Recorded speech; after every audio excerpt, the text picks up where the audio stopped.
The Nurse Chronicles. The Nurse Chronicles.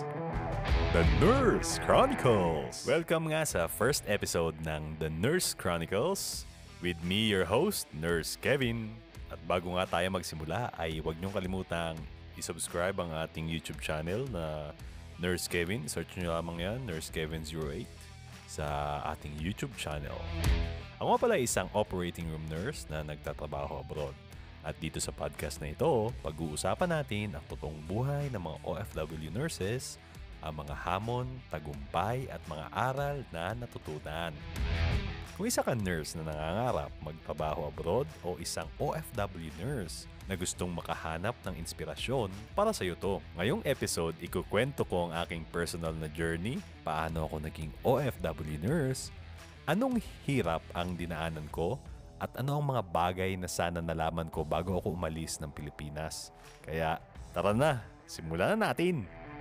At ano nga bang kwento ko? MMK, hindi. Kikwento ko sa inyo siyempre kung paano ako nagsimula mag-decide na pumuntang abroad. So number one reason, simple lang naman lahat ng mga nurse, yan ang dahilan. Dahil sa maliit na sahod sa Pilipinas. Aminin natin na talagang hindi kaya ng mga sahod ng nurses sa Pilipinas na mamuhay ng desente. Natandaan ko noon nung nurse ako sa Pilipinas, lalo na yung gaya ko noon na nasa private hospital na nagtatrabaho. Ang dami naming sideline. May mga nurse pa noon na nag-insert ng Foley catheter, na sa gluta drip, yan, ang mga sideline. Sa amin naman noon, kasi ako isa akong OR nurse, ang sideline ko noon is mag-wound care. Home care na wound care. O, di ba? Para kaming nag-aalaga ng mga sugat ng mga diabetic foot, ganyan.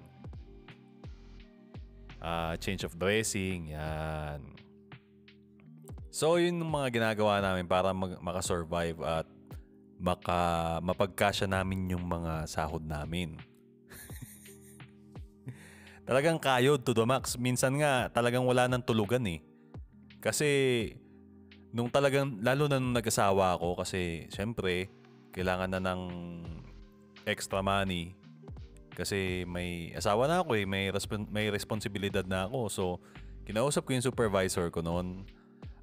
Shoutout sa'yo, Ma'am Evelyn, napakabait mo sa akin. Ninang Evelyn pala, kasi ninang ko siya sa kasal. Kinausap ko siya, sabi ko, Ninang, pwede ba akong mag-fix na night shift? Kasi alam mo, bala kong mag-school nurse sa umaga. Extra money, extra income. Sipin mo yun. Tapos, ang duty ko nun sa school nurse is from 11 to 7. Tapos from 7 p.m. Pupunta naman ako sa ospital. Ang duty ko naman ay from 10 to 6 a.m. So talagang kayod si Dudong talaga na parang kalabaw. Talagang walang tulugan. Though sa OR naman ang kagandahan lang is nakakasimple kami ng tulog sa gabi. Lalo na kung walang mga emergency cases. Yan. Kasi sa OR naman usually mga cesarean section, yan, sa gabi. Tapos, kung malas-malasing ka, meron kayong trauma, emergency craniotomy, gano'n. Oo, totoo, nangyayari yun. Minsan naranasan ko, 2 lang kami, mayroon kaming emergency craniotomy. Mahirap. Pero, ayun, yun yung mga ginagawa ko nun sa Pilipinas. Tapos, nag-decide talaga ako na kailangan ko na talaga mag-abroad kasi dahil may asawa na ako. Siyempre, iniisip ko na magkakaroon kami ng anak. Magkakapamilya. So, kailangan ko talaga mag-abroad. So, ang una kong choice is Saudi Arabia. Kasi alam nyo, dito sa Saudi Arabia, maliit lang gastos. Kung ang budget nyo nung panahon ko is 100,000 way back 2016, makaka-Saudi Arabia ka na. All in na yon, lahat na. Kasi nung panahon ko, ang prometric exam pa lang nun is natandaan ko parang 4,000, ganon. Tapos hindi ka pa magde-data flow. Ang data flow mo na nun dito na sa Saudi Arabia. Oo. And then, ayun, nag-decide ako para sa pamilya talaga, sa pera. Tapos, Alam niyo nung papunta ako rito kasi nung pumirma na ako ng kontrata, nakita ko yung ano eh, yung sahod. Talagang kinumpute ko kasi ang first na contract pa noon is ang first contract mo is 2 years. So kinumpute ko kung magkano may ipon ko. So ilang taon na yun? Ngayon pa 9 years na. Hindi ko pa rin naabot yung computation na yun. Kasi totoo yun, pagka lumaki ang sahod mo, tapos lalaki rin ang gastos mo eh. Kasi una, gusto mo ng bahay, tapos sasakyan, tapos syempre, gusto mo maparanas doon sa mga pamilya mo sa Pilipinas na umangat-angat naman ang buhay. Kasi talagang yung buhay namin dati hindi maganda. Oo, talagang medyo mahirap talaga, mahirap. Nasa na tayo? Okay. Yun yung first na nagtulak sa akin, yun yung The Greatest Why ko. Tapos, ang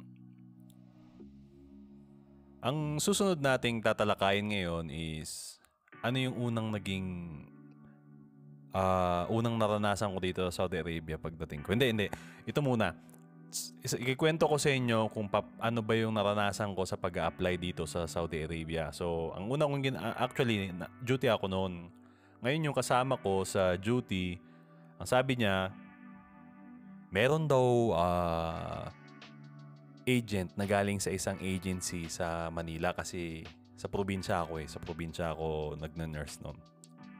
So umalis ako sa OR, bumaba ako, tapos nakita ko siya, binigyan ng flyers. Tapos may email doon, nag-email ako, nag-apply ako. And then from there, tinawagan nila ako for interview. Actually, pagpunta ko doon, bago pala ako pumunta roon, inayos ko muna lahat ng mga papers ko. Siyempre, yung aking updated resume, PRC license, yung school papers ko, diploma, TOR, RLE, and then employment certificate. Ayan. Yung panahon ko, ang kailangan ng employment certificate ay dapat may job description na kasama. Ano yung mga responsibilities mo, mga gano'n. Ano yung job title mo. Yun yung kailangan ng mga agency noon. Nung panahon ko, 2016. And then, pinasa ko through email. Natanggap naman nila. Nag-respond sila after few days. Tapos, in-schedule nila ako para sa primary screening or initial screening nila. So, initial screening, tinanong lang nila ako kung ano yung mga experience ko, kung ano yung mga cases na na-handle ko, ano yung mga equipments na ginagamit namin sa OR. So, sinabi ko sa kanila kung ano yung mga ginagawa namin at ano yung mga equipments na alam kong gamitin, mga ganun. Pagtapos noon, pag nakapasa ka na sa initial screening nila, schedule ka nila sa interview. So, yung panahong yon, wala pang pandemic.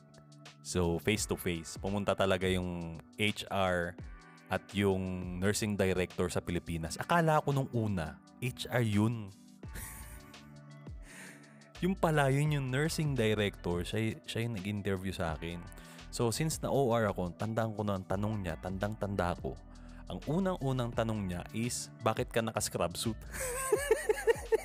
Kasi nga, hindi ako natutulog nun eh. Halos wala akong tulog nun. Ang galing ako sa night shift. From night shift, wala na akong time para magbihis kasi babiyahe from province to Manila.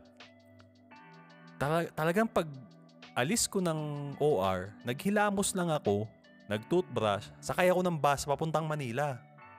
Ganun na nangyari sa akin. Wala talaga akong dalang formal bukod sa wala akong pambiling damit na formal. Wala na rin akong time. So pagdating ko dun, lahat sila nakapustura o lahat ng mga aplikante nakapustura. Ang gaganda ng suot, ang babango. Ako, amoy OR, amoy meconium.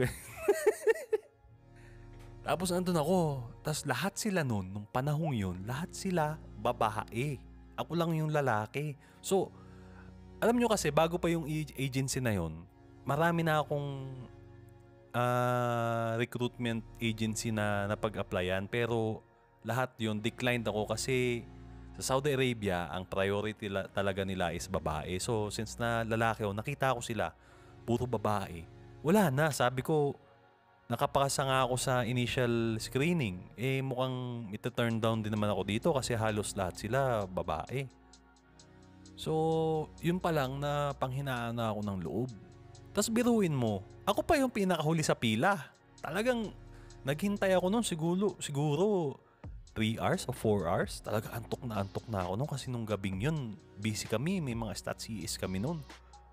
Ito na, tinawag na ako. So, pagpasok kong ganyan, ang unang pag-upo ko pa lang, ang tanong sa akin, why are you on your scrub suit?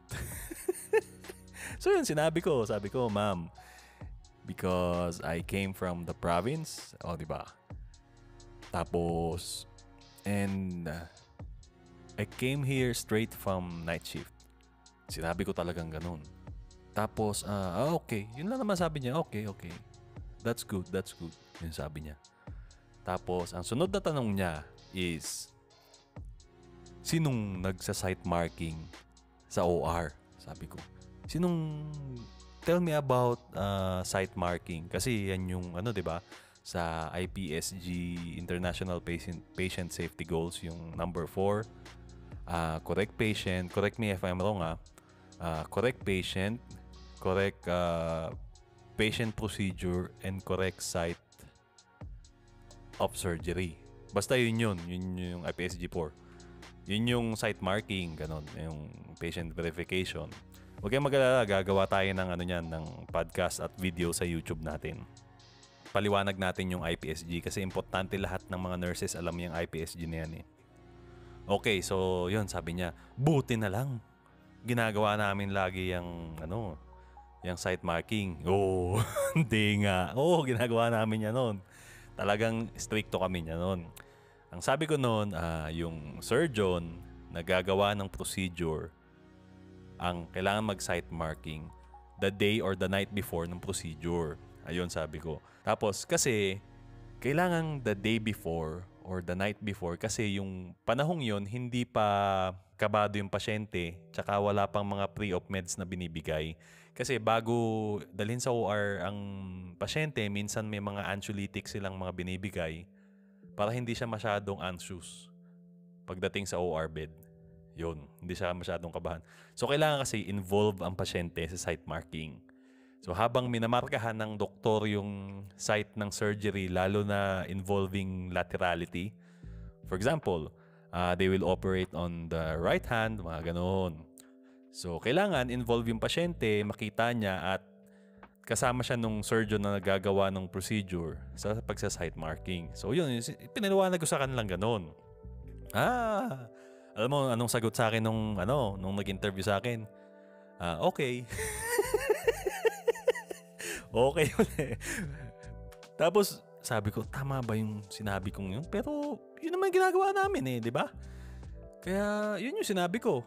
So, yun yung unang naging lesson sa akin na dapat pala, kahit mahirap, kahit hassle, kung ano yung tama, yun yung gawin natin. Yun yung gawin nating routine. Kasi, alam nyo, mga nurses, pag may ginagawa tayong according sa policy, according sa guidelines ng ospital, na tingin natin hassle, ginagawa lang naman natin yun pag may mga DOH visit, ganyan, pag magpapa-accredit sa ISO yung ospital, yan. Pero pang araw-araw, kasi hassle, hindi man natin ginagawa.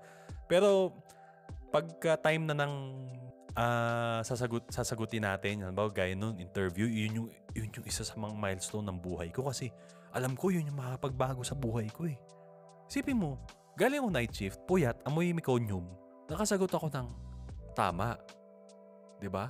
Pero yung panahon yun, di ko alam kung tama ba yun o ano. Basta, kasi ang sagot niya sa akin, okay. Ayun. Pagkatapos noon, so, kinabahan na ako. Kasi okay lang na okay. Parang feeling ko talagang wala na. Yung pangalawang tanong niya is about time out. Ngayon, sabi ko, ano yung time out? Yung pala, yung time out, kasi yung interviewer ko, ibang lahi, yung nursing director, may kasama siyang Pinay. Yung Pinay na yun, hindi ko alam, she turned out to be my supervisor sa Saudi Arabia. Though hindi sa operating room nurse. Isa siyang supervisor sa, I believe, nung umalis siya sa dito sa ospital kasi wala na siya dito eh. Ward supervisors o something like that na sinama siya doon. So, ang sinabi ko is ang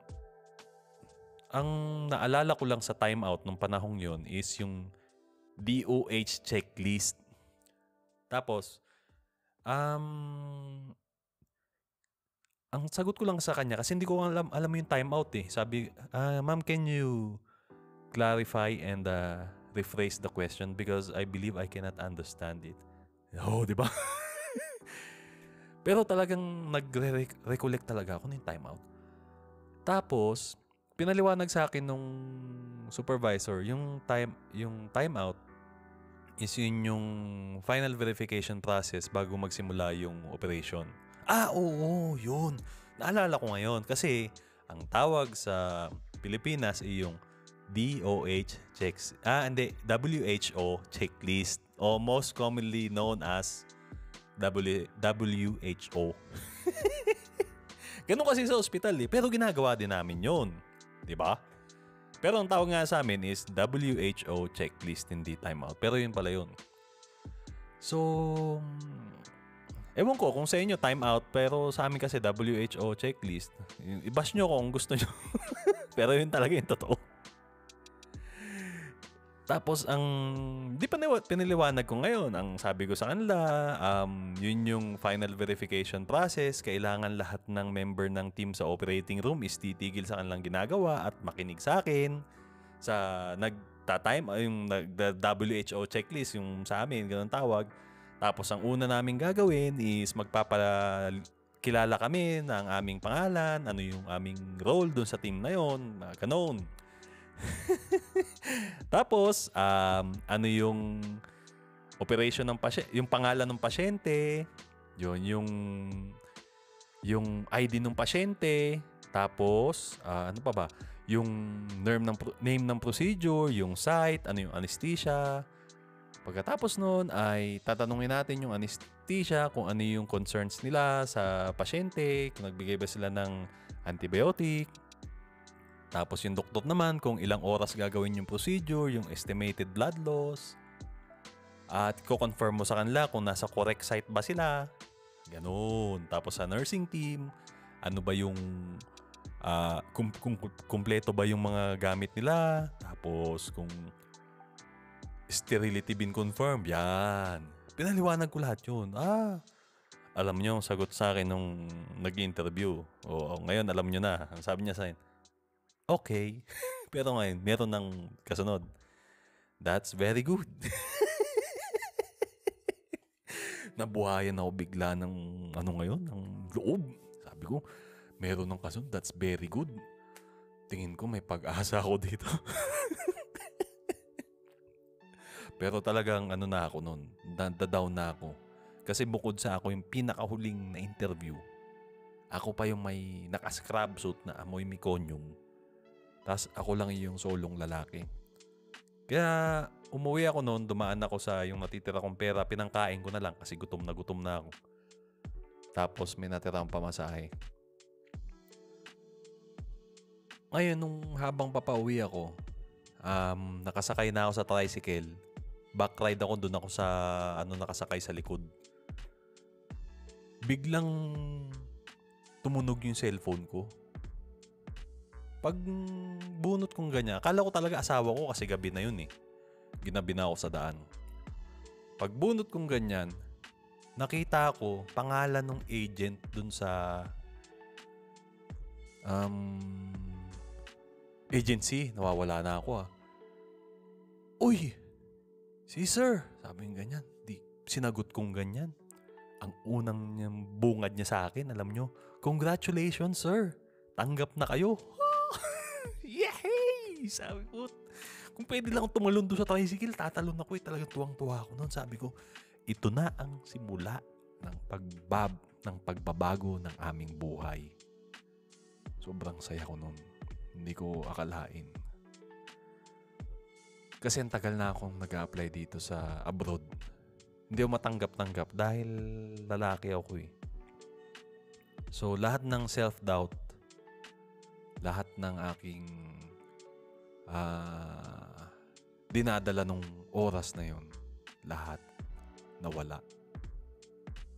Doon ko naranasan kung paano nga ba ang pakiramdam ng nakaupo ka sa Cloud9. Ngayon nararamdaman ko, parang binabalik-balikan ko, talagang laki ng pasalamat ko sa Saudi Arabia dahil binago niya ang buhay namin ng asawa ko. Yun yung talagang masaya. Masaya talaga, masaya. Laking pasalamat ko sa Panginoon at binigyan niya ako ng pagkakataon. At yun, umuwi na ako sa bahay, kinento ko sa asawa ko. At naghintay na naman ako ng ilang araw para tawagan. Kasi advice doon lang ako para sa... Ano ba sunod na ginawa ko nun? Ang advice daw nila ako para sa medical. Medical naman. Ngayon, nung nagpa-medical na ako, is medyo smooth naman. Nagka-problema lang ako nun sa dental kasi kailangan ko daw magpalinis ng ipin. Ayun lang. Ilan naman. Yung usual na ginagawa sa medical, yung blood test, neuropsychiatric test, mag-exam ka pa, drawingin ka ng tao, yun. Good luck sa'yo kung di ka marunong mag-drawing. Ayun, drawing ka ng tao, tapos bahay, ayun, mga ganun. Mga tanong na, takot ka ba sa ahas? Ang sunod na tanong nun, kumakain ka ba ng ahas? Yung mga ganun. Eye exam, yun. So tas yung dreaded physical exam na pahubaring ka ganun. Tingnan yung butas ng puwet mo. Ayun. So nagpa-dental ako nun dun sa amin, sa dentist. Ang panahong yun, ang palinis pa nun is 500. Di ko alam ngayon kung magkano na sa Pilipinas. So, ayun, bumalik uli ako sa dentist nung clinic na pinapamedicalan nung agency. Ayos naman na, nakapasa na ako. And after noon, dito ka magugulat kasi after nung result ng aking medical, nag-contract signing kami. Hindi, contract signing pala muna bago medical. Pero anyway, after makapasa ako ng medical, alam nyo, hindi pa ako nakakabili ng maleta. Though, nagpa-placement fee na ako. Ang placement fee nun is yung 1 month salary mo. Yun yung ibabayad mo sa agency. I think, ngayon ganun pa rin kung dito sa Saudi Arabia ka mag-a-apply. Kasi ganun yung mga sinabi ng mga kasama ko sa OR ngayon. Mga bagong apply dito, bagong dating. Ang sunod na ginawa ko nun is, wala pa akong maleta nun. Wala pa akong maleta. Yung yung aking pinang placement is hiniram ko sa aking biyanan. Yan, thank you sa aking biyanan. Napakabait. Pati yung pinambili kong maleta, bigay din ng biyanan ko. Thank you sa inyo. Binago nyo rin ang aming buhay. Napakabait nyo. And then, ayun. After ilang araw, after few days, tinawagan na kagad ako ng agency. Sabi sa akin ng agency, "Sir, may flight date ka na." Uy, natuwa ako. Tuwang-tuwa ako. Kailan po, sir? Ano yun eh? Biyernes ata ako tinawagan nun. Oo, tama. Biyernes ako tinawagan. May flight date na daw ako. Tuwang-tuwa ako. Sabi ko kay Miss, may flight date na ako. Ganyan. Tiyanong ko ngayon, kailan, sir? Biyernes yun Sa Lunes na. Ha? Ang bilis naman. So, dali-dali ako nun. Talagang gabi ako tinawagan nun. Isipin mo, naglaban na ako kaagad. Kasi alam nyo kasi, yung pakiramdam bago ka umalis o nakapasa ka na sa lahat ng gagawin mo, excited ka eh. Ewan ko sa iba, pero more on excitement and happiness than sadness. At kasi bagong environment, alam mong kikita ka ng pera, alam mong magbabagong buhay niyong pamilya. So, more in excitement and happiness. And gratefulness. Napaka-grateful mo. Lahat parang, lahat na lang ng umagang darating is nagpapasalamat ka. Ganun ang pakiramdam. And ayun, tinulungan ako ng asawa kong mag-empake. Doon talaga ako na nalungkot nung nakikita ko si Mrs. na nag-iimpake, na tinutulungan niya ako. Doon ako nalungkot. Pero more on talaga, excitement and happiness. Ito na. Nagpunta kami sa airport. Siyempre, yung hinatid ako ng tatay ko at ng aking kapatid. Ang aming sinakyang ginamit nun ay hiniram namin sa kapitbahay namin. Ayan. Thank you din sa inyo. Pinahiram nyo kami ng sakyan papuntang airport. Pagdating ko doon sa airport, mayroon akong dalang isang maleta, isang backpack, at isang malaking folder na naglalaman ng mga papeles ko. So, pinakita ko sa guard yung yung Terminal 1 ata yun eh. Tama ba? Terminal 1 sa NAIA. Oo. Pinakita ko yung yung passport, yung plane ticket, tapos yung instructions, tapos pumila na ako dun sa counter kung saan ka mag-check-in ng mga bagahe mo. And then, lumabas uli ako kasi nandun sila, Papa at si Mrs. mautol ko sa labas. Kumain kami doon sa Jollibee, doon sa gilid, sa Terminal 1. Kumain muna kami doon. Tapos, nagpaalam na ako. Pumasok na ako sa immigration. So, smooth naman. Tapos, nag-iintay na ako sa gate. And then, ito na. Boarding na, no? Boarding na. Sabi ko, para lang pala parang sasakay ako sa barko kasi ganun yung yung pier sa Batangas pag papunta ka Mindoro. Parang ganun. Ewan ko, ganun yung pakiramdam ko eh. Bakit ba? Pero yun, madalit sabi, boarding na. Ayan na. Tapos, kasi first time ko nung sumakay sa eroplano. First time ko talagang sumakay sa eroplano. 28 years old ako nung first time kong mag-eroplano. Pagpasok ko ng eroplano, naamoy ko na yung perfume. Kasi ang bango nung ang bango ng loob ng eroplano kasi may mga perfume sila dun. Pag upo kong ganyan, sabi ko, ito na talaga siguro yung talagang magbabago ng buhay namin. Kasi nakaupo na ako dun eh. Sabi ko, hindi na to panaginip, tunay na to. Nandito na tayo. Tapos nag-taxi na yung eroplano. Tapos nasa runway na, biglang humugong yung makina. Tapos biglang bumulusok pa abante. Grabe, na-plaster ako sa upuan ko. Grabe talaga, natakot ako, sobrang bilis talagang. Tapos biglang umangat, nandilim yung paningin ko. Ay nako. Simula nagka-trauma na ako sa eroplano. Ilang beses na ako nagbabakasyon. Ilang beses na ako pabalik-balik ng Pilipinas at pabalik dito sa Saudi. Pero hindi talaga mawala yung pakiramdam ko na nakakatakot. Natatakot talaga ako sa airplane. At ang haba ng biyahe kasi 9 to 10 hours. Parang ganun. Manila to Riyadh. And hindi ka naman masyadong maiinip kasi may entertainment system naman, may mga TV screen in front of you. And kung madaldal yung katabi mo, gaya ko, hindi ka patutulugin ng katabi mo at syempre hindi ka rin mainip. Ang pinili ko nun is malapit sa CR at nasa aisle. So, hindi talaga ako nakatulog kasi bukod sa amoy CR, is ang flash pala ng eroplano parang vacuum. parang may nagkakalampagan sa loob eh. Kada magpa-flash, dug! And pag ikaw patulog na, tapos bigla kang magigising na, magugulat ka, dug! Shit! Gising na naman. Talagang hindi ka makakatulog pagkatabi ka ng CR sa eroplano. And, ayun, na-enjoy ko naman yung first flight. Doon natakot talaga ako.